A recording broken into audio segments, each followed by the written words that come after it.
Being Hasty, a Dvar Torah for Parashat. I seem to remember a Sesame Street song from my youth that, while listing the advantages and disadvantages of doing things quickly and slowly, seems to claim that although being quick increases your chances of eating all the candy, there's also a greater likelihood that you will get uncomfortably familiar with a monster. Not being one to believe everything I see on TV, however, I decided to check things out on my own in this week's Parsha. The Parsha ends with the command to appear before Hashem 3 times a year, on Pesach, Shavuot, and Sukkot.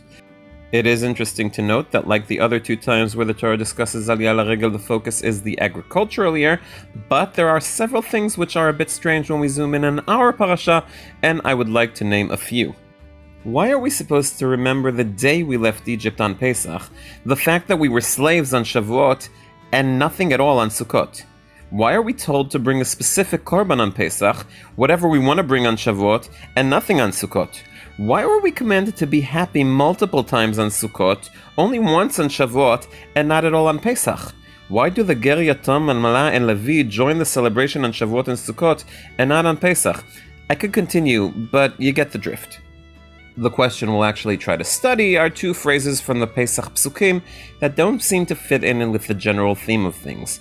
The first phrase appears when giving the reason for the way we eat the Korban Pesach. The Torah explains, Ki bechipazon yatzata me'eretz Mitzrayim, for you have left Egypt hastily, which is a bit strange since this seems to be a minor detail in the grand scheme of Yetziat Mitzrayim, and no other such detail is mentioned, understandably, since the purpose of this text doesn't seem to be retelling Yetziat Mitzrayim's story, but rather to give a practical account of what should be done on the 3 regalim. While most commentators who discuss the haste try to discern who was hasty, the Israelis or the Egyptians, and don't explain the need to raise the topic in the first place, there are a few exceptions. Rabbi Ovadia Sforno claims haste is a fundamental part of what redemption is all about, turning a seemingly impossible situation in a split second to Geula. Rabbi Shimshon Raphael Hirsch links haste with lack of choice.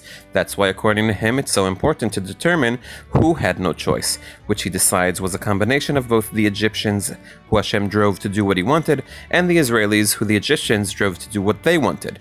To him, this is trying to say that even during the time of redemption, Bnei Israel weren't in charge, and this was meant to set the tone of the relationship between Bnei Israel and Hashem for years to come.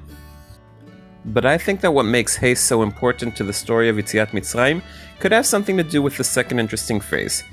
Once the Korban Pesach has been brought and eaten, the Torah commands to wait for the morning and head back home. This is problematic on a number of levels, starting with the fact that it's still Yom Tov and traveling is prohibited.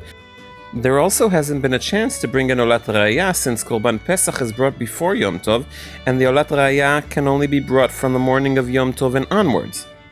All Parshanim therefore explain that the Torah doesn't mean to leave the next morning, but if so, why phrase it that way? Ashar Hirsch proves from here that only if you have immersed yourself entirely in the Beit HaMikdash spirit are you ready to head back home, which basically fits in with what he had to say earlier, that everything is about Hashem. Rabbeinu Tam says it's trying to stop people from staying in Yerushalayim after Pesach due to the fact that they'll have to immediately turn around and come back for Shavuot. And here I'd like to offer a different look at the chipazon problem. There are certain things during life where the proper response is haste. There are times when opportunities open that might not show up again anytime soon, and as the Boy Scouts say, you need to be prepared. But that's not how we live our everyday life. This is the point where, after doing something exceptional, it's time to remember that there's a home that we need to return to and wind down.